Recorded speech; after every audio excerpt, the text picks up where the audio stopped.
Welcome to Fandom Fighters Episode 2. I am Fern, and I am joined here by my friend Toby. That's me. Today we are going over the infamous MsScribe. MsScribe. At the end of the last episode, you were trying to tell me, I thought it was MsScribe, like somebody fucked up copying something. But I guess MsScribe makes sense too. Maybe it has the same meanings. I don't know. I'll find out. It's like Madam Scribe, maybe. Okay. Yeah, it's a good name. You know what? Great visibility. Yeah. And I'm sure it's not going to have any crazy bad connotations like the last one with the brother-sister fan fiction. We won't quite get into that kind of controversial topic, but there's some shit going down, so get ready. I'm as ready as I'll ever be. All right. So MsScribe was a LiveJournal user, Harry Potter fan, and Harry Potter fanfiction author. So this was around the same time as our last topic, Cassandra Clare. It was early 2000s, Harry Potter fandom. So they were running the same circles. Yes. And Cassandra Clare at this time was the queen. Everyone wanted to be her friend. And she was part of the inner circle. A lot of these people in the inner circle, Cassandra Clare included, are still pretty influential today on the internet. So this was a big deal. Everybody knew them. So we need to delve into the inner workings of the inner circle and the Harry Potter fandom as a whole, in order to get the full context of this crazy story. So there were several websites at the time dedicated to certain ships. And when I say ships, do you know what that means? It's like when people pair up relationships. We talked about Steven Universe last one. I'm a big fan of the series as well. And they have an April Fool's episode that I really like, where it was like a crossover between that and another show Cartoon Network did, called Uncle Grandpa, which is a whole other thing. Uncle Grandpa was like an acid trip show for kids. But there's a scene where two characters in Steven Universe are on the ship, and it gets shot, and it was like, and they literally say, "Oh, the ship," and it's just so funny. He gets shot out of the cannon into the ship. It's like, I get that. I get the reference. That's excellent.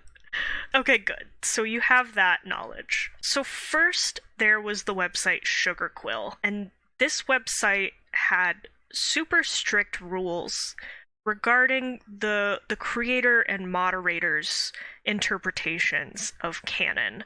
I'm pretty sure that they thought that Harry Hermione was going to be canon, so they wouldn't allow like Harry Ginny fics. Really? That's I'm reading the rest is like a lot of smart rules, like don't go over PG-13 and nothing like student teacher. But the list is literally nothing student teacher, incest, or bestiality. Like those are solid rules. Yeah, especially for a children's book. But for being so strict on like sticking to their canon, that's what gets me on the first one. It's like, why? Yeah. And it's funny because they would later allow... Who is it? Oh, the people are going to kill me if I get this wrong. But I think it's Lupin and Sirius? They would allow those fics. Yeah, so it's definitely like playing favorites kind of thing. Yeah. So, yeah, like you said, they didn't allow anything over a PG-13 rating. They didn't allow student-teacher relationships, which is a big thing in Harry Potter fandom. Yeah, that we didn't cover that in the last episode, but I just immediately assumed that the terrible... We went straight from, like, one bad thing into the worst thing, which is the incest story. Yes, yeah. Those aren't quite as big as in other fandoms, Supernatural. Oof. Yeah, but either way, they were not allowed. So because of that, and you'll recognize this from the last episode, some of the inner circle of the Harry Potter fandom created Fictionality. And this was a website that allowed basically anything goes. Yeah. I get that. Especially having the first one be like, you can't do this. You're out. The next step is like, okay, I'm going to make my own church with blackjack and hookers. That's Yeah.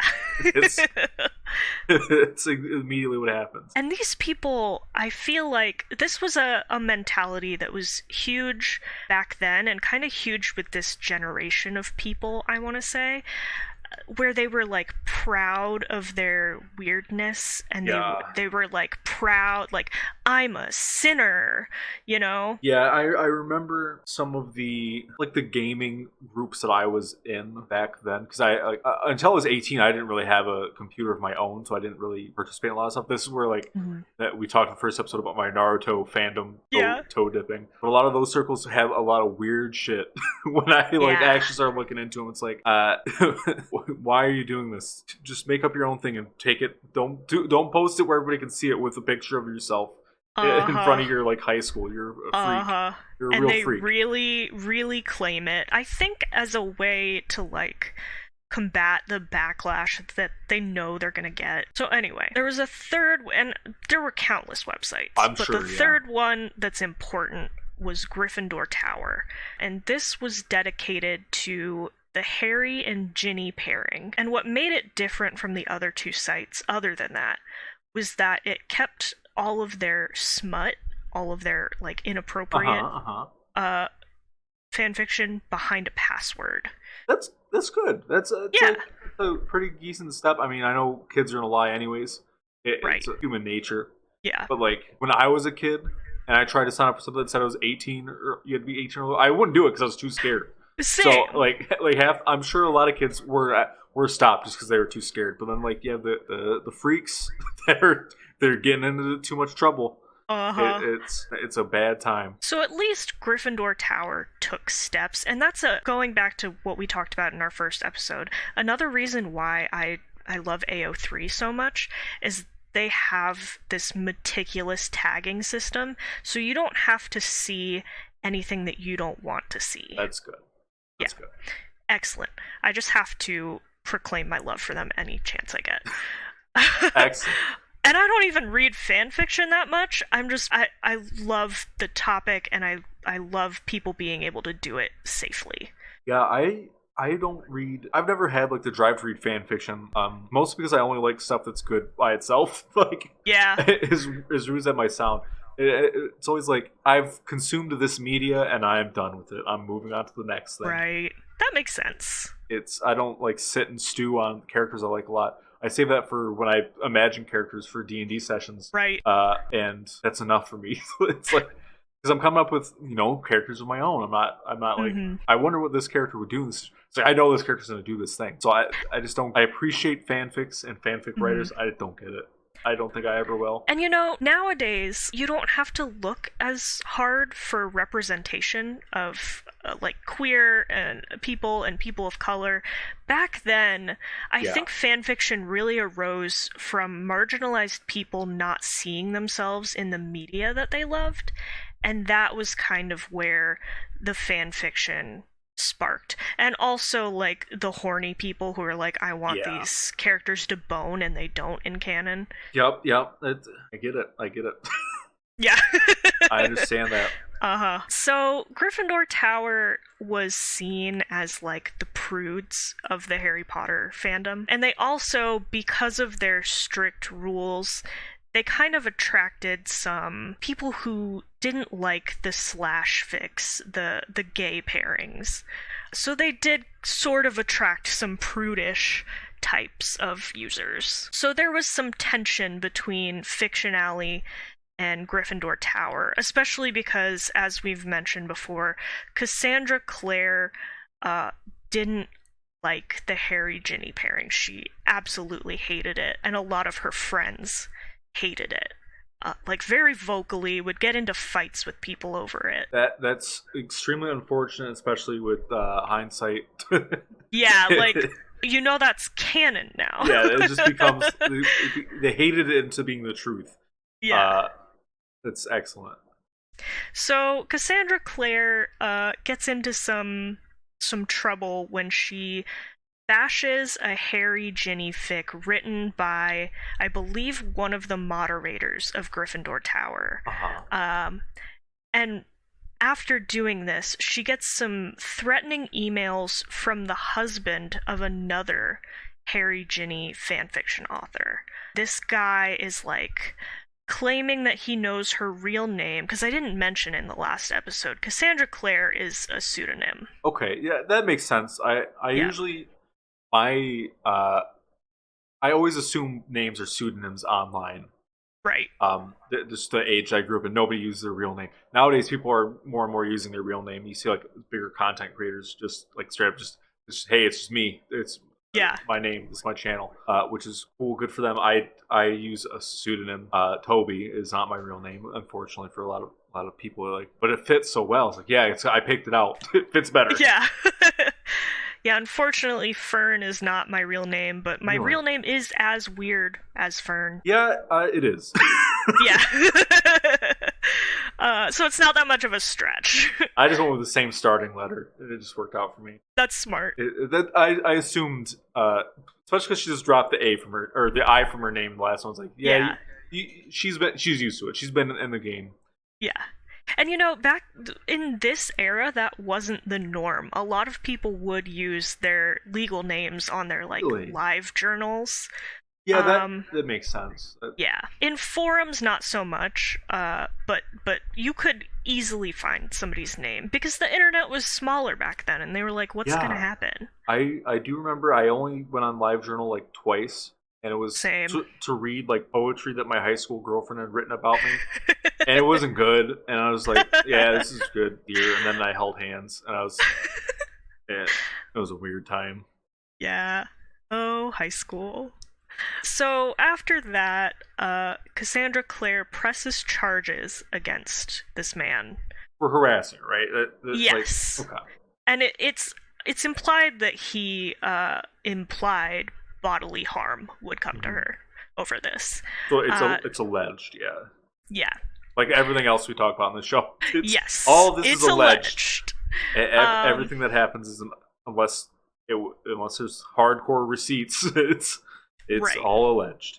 But she does press charges, and the husband is told he has to stay away from the Harry Potter fandom, which I assume wasn't hard for him, because I don't think he was in it. Yeah, anyway. I get it on his end. He's just trying to be a protective husband. His wife got bullied by somebody who's writing Harry Potter incest fanfic. So I would say something. I wouldn't say I'm going to beat somebody up over it, but I'm like, hey, you got to knock it off at least. He took it a little too far. Yeah. So they tell the wife that she has to be removed as an admin from Gryffindor Tower. And Gryffindor Tower is not happy about this. They don't want to remove her as an admin. She eventually removes herself from the fandom as a whole, so it's not an issue. But because they wanted that, it causes a huge rift between Gryffindor Tower and fictionality. So the inner circle now absolutely hates Gryffindor Tower and Harry Ginny. Yeah, so Cassandra Clare won. Like, she bullied this person, and then they quit. Yeah. Okay, that's shitty. That'll be a theme. Mission accomplished, but...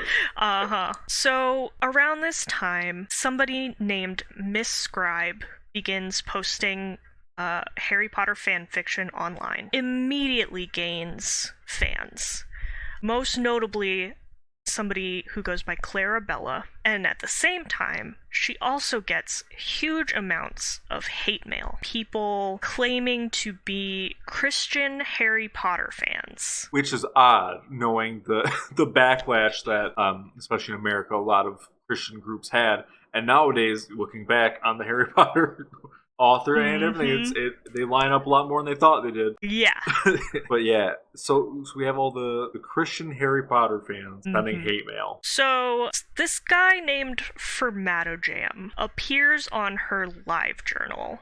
Or he creates his own live journal. He's a Christian Harry Potter fan who claims to hate /shippers and smut writers, and he wants to cleanse the Harry Potter fandom.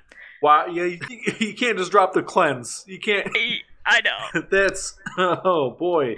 Yeah, it's bad. He starts commenting Bible verses on Cassandra Clare and MsScribe's fanfictions, because MsScribe, most of her fanfictions are NC-17 rated. I read an excerpt of one, and she had these teenagers dropping F-bombs and worse. Okay.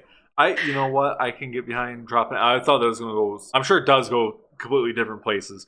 But I thought you were going to say they're dropping some major problem stuff. But nothing like hashtag problematic, but well, possibly, because we are dealing with minors. Yeah, but back in the day, nobody really saw an issue with that. Yeah, except for these Christian Harry Potter fans. So Formatojam posts this big name sinners list, and most of the inner circle is listed on there, along with MsScribe. So everybody on this big name sinners list trolls Formatojam. They all friend each other. They make banners claiming that they're big name sinners. It's like a huge thing. Absolutely Streisand effect himself. Yeah. So that's what happens, like, anytime you see, this happens in streamer Twitter sometimes, where, like, an asshole just posts, like, hey, all these people are assholes, and all those people are like, well, now we're going to be an asshole to you, because you said we were. Like, yep. I love it. That's exactly what happened. The asshole synergies are always nice. So then MsScribe goes on to claim to know Formatojam, and says that he hacked her computer and that she's contacted the police about it. And later, she'll even go on to claim that she had him arrested, but then dropped the charges on the condition that he never contact her again. He also claims, this is important, to be a Harry-Ginny shipper and a member of Gryffindor Tower. The prudes, yeah, that tracks, I think. Yeah, so now several Christian LiveJournal users have popped up in the Harry Potter fandom. One is called Potter's Ginny, there's a couple other, and they harass MsScribe and other big-name fans. And everyone just has a grand old time trolling them. They call them the Nutty Christians, and it's just this whole thing. This is all just increasing the hatred for Harry-Ginny, Gryffindor Tower, and everything related. So MsScribe is now gaining popularity very shortly after entering the scene. She's friends with some of the big-name fans. She's starting to edge into the inner circle. And at this time, she creates a parody website of Gryffindor Tower, and they are pissed. She made a joke website. Yeah. Okay, I can see that happening. Like, I remember going to like joke websites like that where it's like you change like one letter and it's like, oh, we're all dummies here. Like, right. That's what I'm thinking of for this immediately. Yeah, it was just making fun of all of the fan fictions that were posted there. So it takes off, and MsScribe now has more than 150 friends, which was huge back then. Those numbers sound... Yeah, it's like early YouTube days, like, man, I got 1,000 subscribers. That's insane. Right. It's like, yeah, it's around that same time. I get it. Yeah. So now the Gryffindor Tower users kind of have a thing against MsScribe, and they start looking into her, and they see something funny about the IP addresses involved with Formatojam and MsScribe. Oh, okay. So they come up with this crazy theory that Formatojam is a sock puppet account of MsScribe, and she's using it to bring down Gryffindor Tower and get into the inner circle. And one of the Gryffindor Tower admins makes a post about this and just calls MsScribe out. So next, Clarabella, that big fan of MsScribe, emails that admin and confesses that she's MsScribe's nanny. And that was how she got the password to somebody else's account. Hold on. Yeah, this is getting... Hold on. It gets a little confusing. So Clara is MsScribe's nanny. She claims to be. Yes. And she says that she has other people's accounts and MsScribe's, that she got this harasser's username through those police records from when she had him arrested. Okay. And she used that info. She logged into the harasser's Formatojam's. Oh, okay. Account. I thought that Clara was like MsScribe's nanny, as in she took care of MsScribe's. Like, I thought MsScribe's like a child. I was like, she took care of her kids. Okay. I should have. Okay. Yeah, clarified. That makes things make more sense. Yeah. There's no good way like to describe someone's nanny without like throwing that into question to me. I'm trying to think of a way. It's like I don't know how I would say it. MsScribe was a 5-year-old. No. MsScribe was 5 years old and doing terrible internet crimes. MsScribe was like a 29-year-old woman, I think. And she has kids. And Clara claims that she is MsScribe's kid's nanny. Uh-huh. She is her biggest fan, and she appreciates MsScribe so much that she she logged into Formatojam's account using those police records, because apparently the police records had the username and password of Formatojam's live journal. They could potentially, especially if they're investigating it. But early internet crime stuff was very. They're like, just shut the computer off, dummy. It's like right. that was the general response to early internet bullying and stuff. Yeah. So there's already some fishy stuff going down. I'm just smelling a pile of fish. Like, yeah, I'm nose deep in this. It's like, why is the nanny defending the writer? Right. She's her biggest fan, and she's defending it doesn't make any sense. I'm like, why, MsScribe? Why are you going to all this trouble? So apparently, Clara only used Formatojam's account to find out who he was involved with on the Gryffindor Tower site, to see if anybody else was doing anything fishy or sneaky. So then Clara makes a live journal post admitting to this, because she doesn't want MsScribe to get in trouble. Okay. Yeah. Mm-hmm. She admitted. Okay. Yeah. So MsScribe then makes a post where she forgives Clara. She says, "Oh, I'm not gonna fire you." She's like, "You were just defending me." Huh. And I wonder how quickly these were posted back to back.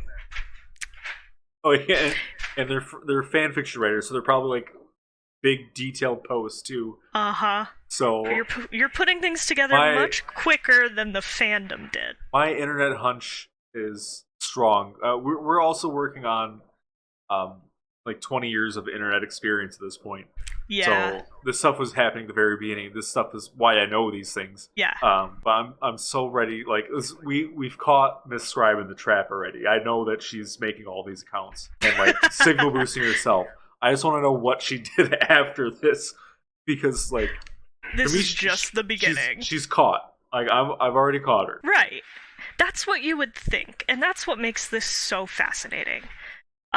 Because nobody believes, or rather, everybody believes the Clara nanny story. Wild. Aside from like a few select people, but those people were in the minority, and MsScribe had like way more powerful and influential people on her side, and they all believed her. I do buy that if her husband's an attorney, she could spend all of her time at home writing fan fiction and be able to afford a nanny. I buy that. Yeah. However, so that's significant because she clearly had power and influence. She had money. She had the time and the resources to be able to do all of this. Wild. Yeah. Yep. So Gryffindor Tower publishes even more proof that this is MsScribe behind all of these accounts. Nobody believes them.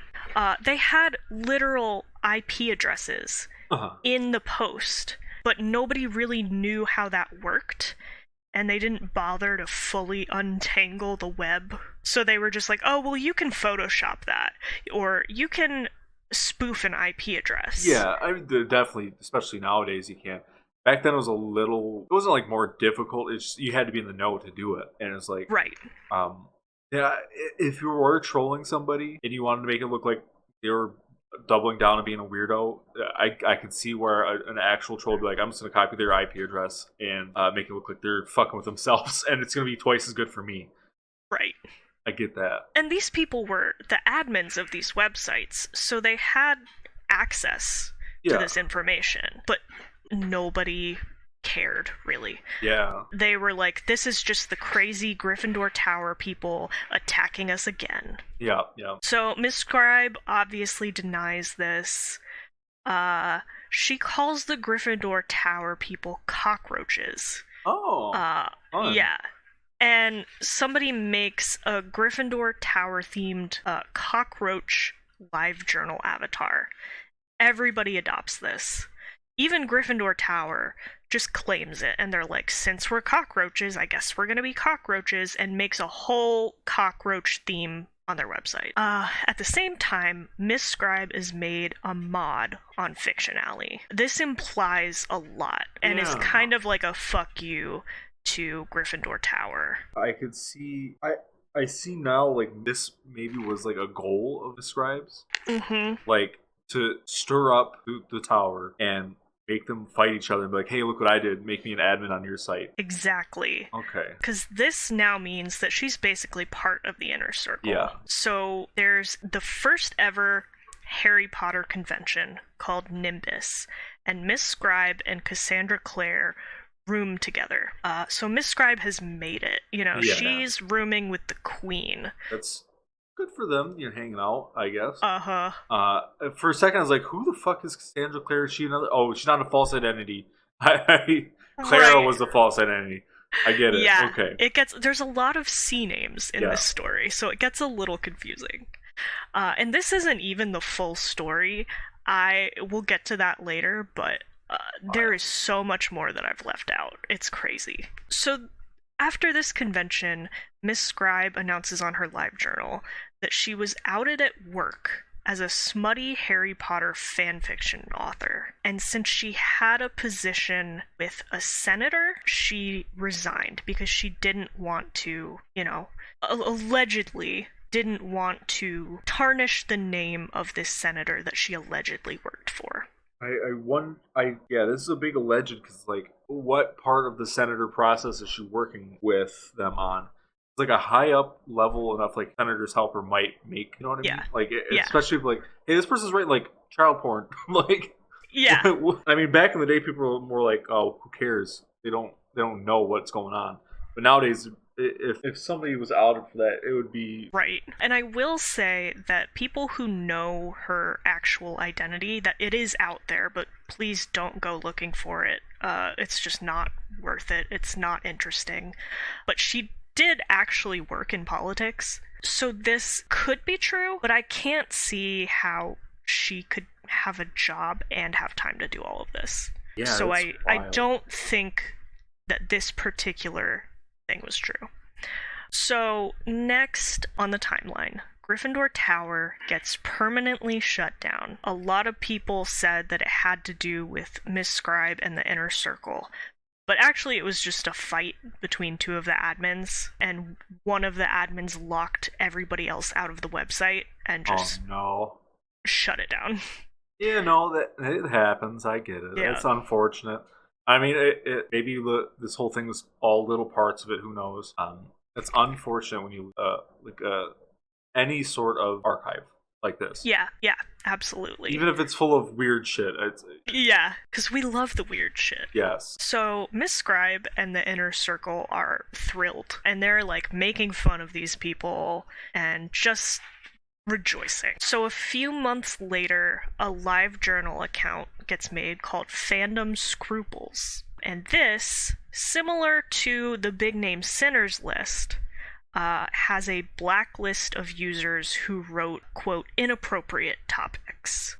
So of course, our good friends MsScribe and Cassandra Clare are on this list.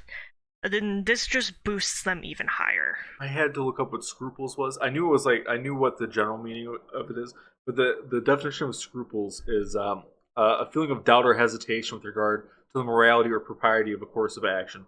So Fandom Scruples is a good name for what happened there. Yeah.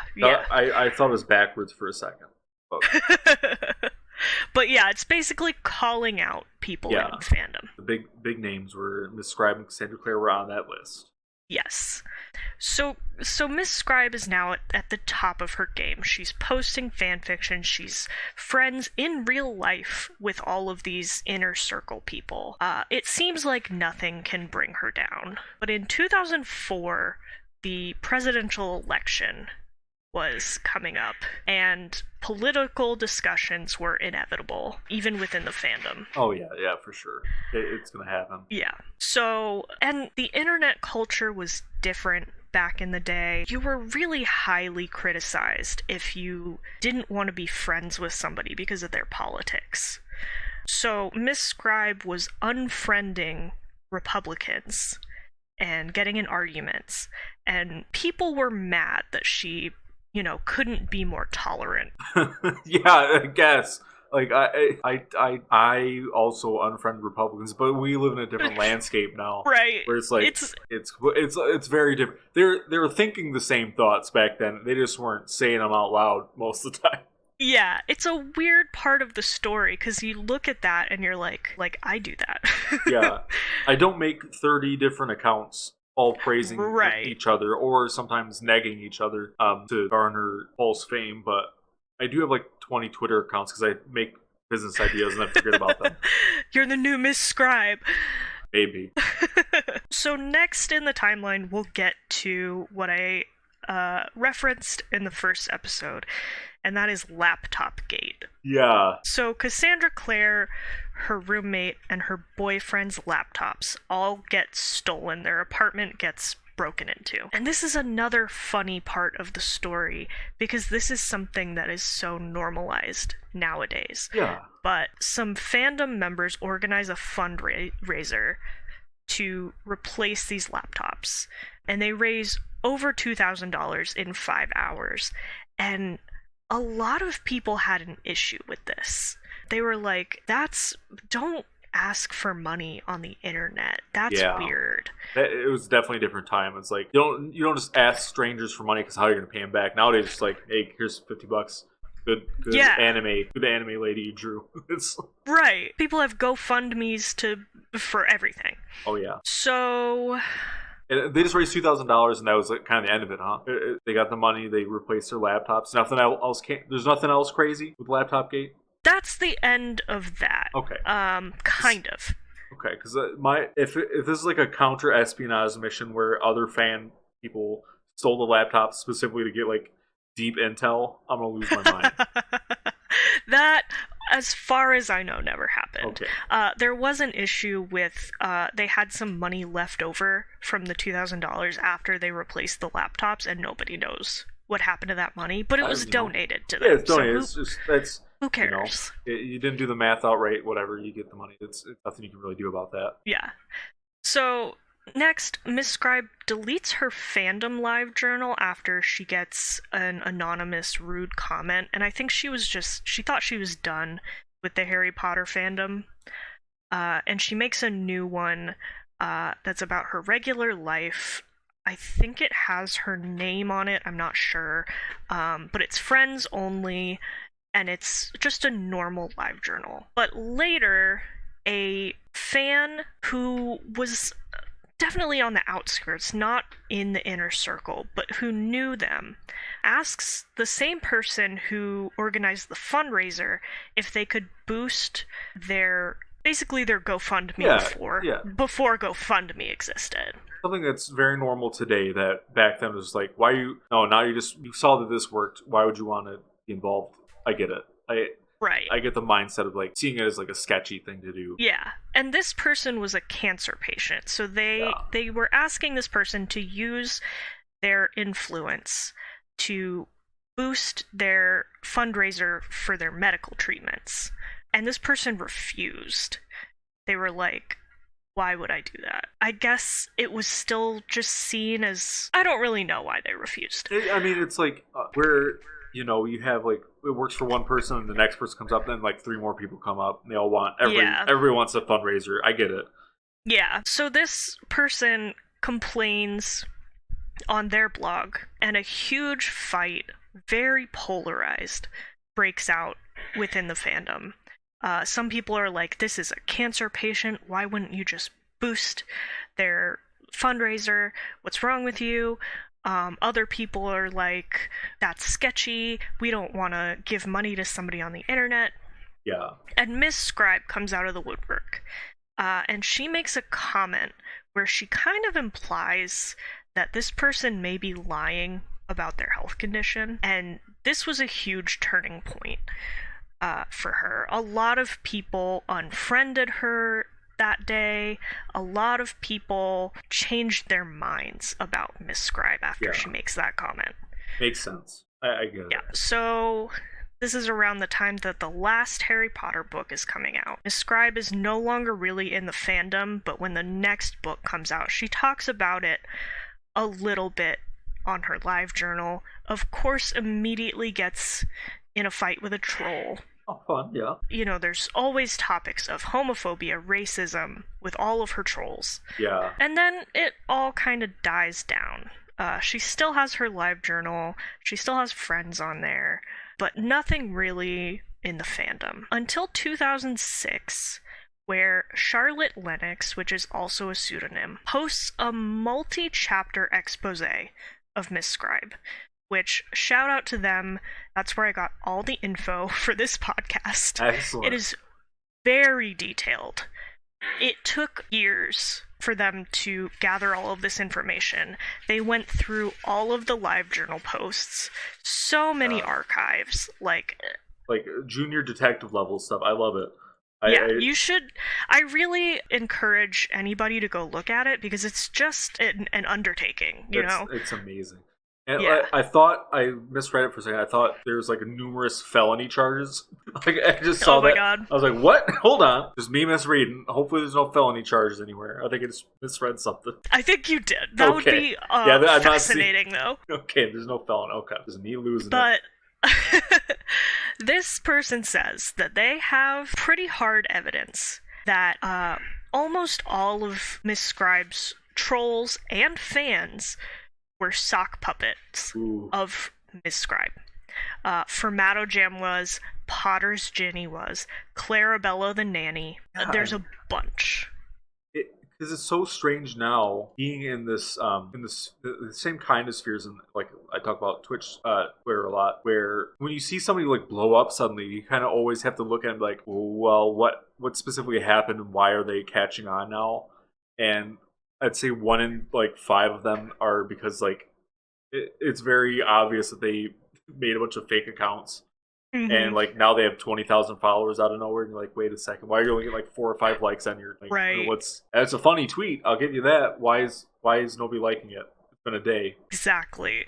So this gets posted. I think it gets put up a chapter at a time. You can still access it through the fan lore wiki, which shout out to them again. They have cataloged so much. Some people, after reading the first few chapters, some of the inner circle, I think, contact the police department that had allegedly handled the Formato Jam case. Yeah. They have MsScribe's real name. They have the name of the alleged stalker, and they have the date, the time frame around when it happened. So they give all that to the police. They have no record. Yeah, and that's, they're especially then, there's a matter of public and private record. Yeah. And depending on the situation, it absolutely, it could have happened, but we don't know if it's public or private record. True. So, this is a weird situation. Yeah, but people do some digging. They take the time to understand the IP address stuff, and it's confirmed that for 5 or more years, MsScribe used multiple sock puppet accounts to promote her fanfiction, get herself into the inner circle, and gain fame, basically. She did it creating fake fans and fake trolls. She influenced fandom opinion.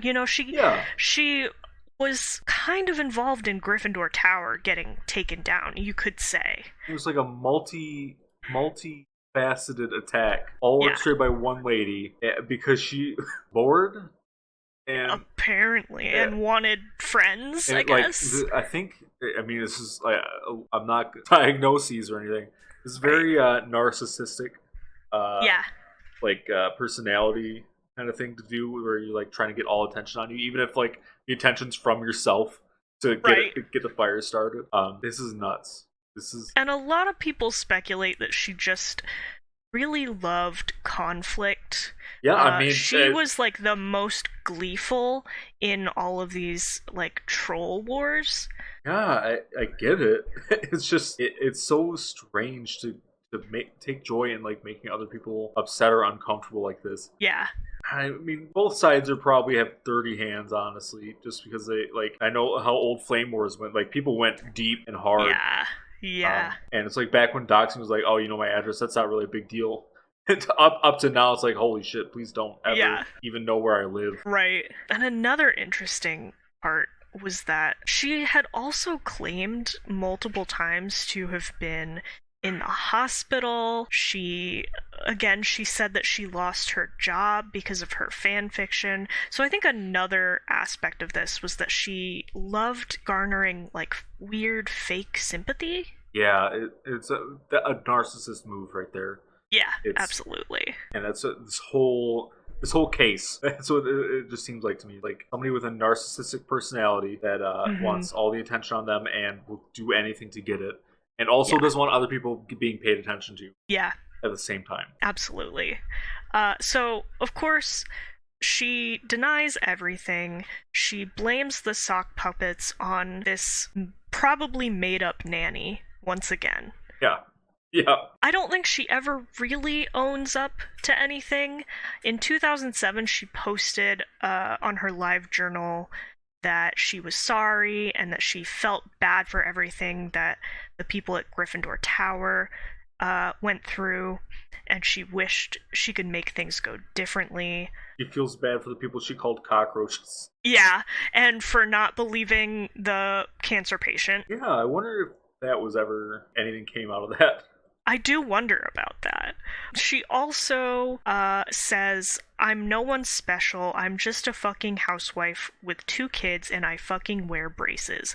My life is tragically normal and I never do anything to hurt anyone in real life in spite of my semi-threat of having information. I think she threatened the person who posted the expose and said that they had her real name. Oh no, yeah. But then she kind of denied that too. And that was that. MsScribe was caught. She kind of apologized, not really. And that is the story of one of the most notable pieces of fandom lore. Wow. And Harry Potter lore of all time. That's wild. It's the I'm sorry I'm such a piece of shit. Like make the apology about me. Apology. It's just classic. It's a classic. It's my life is tragically normal. No, sorry, man. That sucks. Like, yep. You don't need to be ruining people's nights like for 5-6 years or whatever this was. And it's so funny that this kind of apology is still so prevalent on the internet. Oh yeah, it's anytime something happens, there's a big thing going on in streamer Twitter right now that's related to that. I don't even want to get into it because it's nuts. It is absolutely. It's like the one person's like, "Hey, this shitty thing happened." It's like the person who did it was like, "All right, I did that, and here's a bunch of other shit that a million other people also said." It's like, wait a second. Oh my god! You're burning every bridge. You're not just burning the bridges you're crossing. You're burning them all in one go. It's insane. Crazy. I actually, now that we're going through this, I have a little bit of an idea. I might organize one of these episodes specifically for the SCP Foundation because I do read of that a lot, and I didn't include it in the first one because I didn't think about it. I was like, that's its own fandom thing. It's not a fandom related to like any popular media, not inherently. There's a lot of things that are copied from popular media, as they're going to be, but there's some crazy stuff that happened last year, and I need to get to the bottom of everything's going on because it's very much in the modern purview of people being creeps on Discord. Like, yes, you should absolutely. I'll see what I can find. It's not going to be anywhere nearly as organized as this. I'll go through like that's fine because it's such I never even considered until we were talking about like all these different sites. Like, man, SCP Foundation is just a fandom site. It's just a all original or all nearly original content fandom site. Because doesn't that come from a video game? No, the video game came from it. It's oh wow. We'll talk about it more in the episode, But it started basically as like copy pasta stuff, like copy creepypasta on 4chan. And it's grew into its own website. And there's like a splinter group that do a different site, and I never really checked it out, and they're shitty on both ends. And but there's a really good podcast called the SCP Archives where they voice a lot of this stuff, though. Cool. I highly recommend that. I'm a huge fan of them. They're actually like, I want to get onto the same network that they're on. That's one we're looking at right now. I'm hoping. I think it's gonna work out because they just have a like anything goes as long as it's not terrible content. And so far we're doing pretty good on not making terrible content. Yeah. Speaking of that, though, it's time for our closing segment. Yes. Filler words. Let me send you. Yeah, Let me send you one. You got some now for me. Okay. This is... we're going to expand this beyond Instagram. I got to check out, like, the Facebook. There's some TikTok stuff, too. I've seen some crazy Dr. Phil TikToks, but they're always, like... Yeah. They're never him post. It's always, like, stitches and stuff. Yeah. Oh, my God. Have you seen the... I love it when people take clips from his show out of context. Oh, and where he's, like, quoting somebody doing something terrible, but it's just him going, like, I'm going to throw rocks in your window and come into your house. You open the door, or I'm going to throw rocks through your window. And it's always like an animal staring in the window, or like a kid. Yeah. Okay, we got this here. So that should lead you to a picture of Dr. Phil and a horse. Got a horse. He says just horsing around. The top comments. First person just says love. That's it. Just all caps love. Starting Daddy. out pretty normal. Oh, yeah, there we go. Yep. The second one's Daddy, and then Daddy Phil with a reply that says at. Nothing else besides that. Next one's very cool Daddy. Crying emojis. Nonsense. Letters. Daddy. The next one's Father. Shoddy, you look so bussin'. Respectfully, though. Respectfully, always. You got the Daddy. You got the Sheesh, which is a new TikTok meme that I'm a big fan. I like the Sheesh. Especially the choral arrangement ones. Daddy Philp. Philp. It's not Daddy Phil P. It's crazy Amazing. how so many people are first and they all say first or daddy. Yeah. Those hooves look like they need some TLC. So we got a horse girl up We got a horse lover in here. I wouldn't want to call them that. I would just call them horse ladies, usually. So it's from his rescue show, apparently. That's nice. Daddy. Be my father now. And then Daddy, you ride. 3 questions. Those are pretty good filler words. And done. Yes. Daddy, you ride. Thank you for that, as Dr. Phil would say. Alright, who are we? We are Fandom Fighters. Thank you for joining us on the second episode of our podcast. Next week, I believe we'll be going over some more Harry Potter lore. Yeah, you said this was going to be like a 3-episode thing, so I'm excited. I know there's probably more than 3 episodes too. We'll probably like rotate through different things. Yeah, there's a lot. And I'm sure we'll see repeat offenders in different spheres too. Yeah, like I said, I feel like I could connect almost every topic we're going to talk about to Cassandra Clare. Okay. So maybe we'll make that a segment too, where I figure out how all of our topics connect to Cassandra Clare. Excellent. If you like this podcast, we have a couple other ones. I'll put the links down to below. Upcoming unnamed horror podcast with Francine and myself, where I watch a new horror movie and by myself, and then I talk about it with Francine, who loves horror movies, and I don't really like them. So nice. It'll be my job to recap, and we'll go over some like the symbology and stuff in them, or like I'll insert my own symbology because I do that all the time for everything I do. We also have a D&D podcast called Morningwood Presents, whatever the campaign we're running is.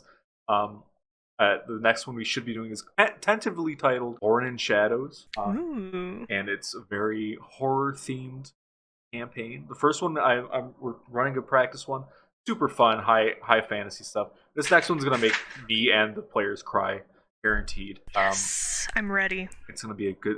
I see too many happy-go-lucky, everybody's having fun D&D podcasts, so I want to put out something that's just real depressing. We need some tears. Yeah. Of course, it'll probably be turned around to a funny thing within 3 episodes, but we'll see. Well, I'll try to keep it down. Yeah, we'll have the links to those. Hopefully, we had music this time.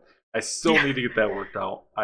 It's a process, and hopefully, this is also being launched on the network that I want to be on. That I don't want to say the name of until we're on it, but they're good. I like them a lot. I listen to a lot of the podcasts on the network, so nice. when I talk about the SCP Foundation. All right, that's episode 2. We'll see you next week, episode 3. Bye.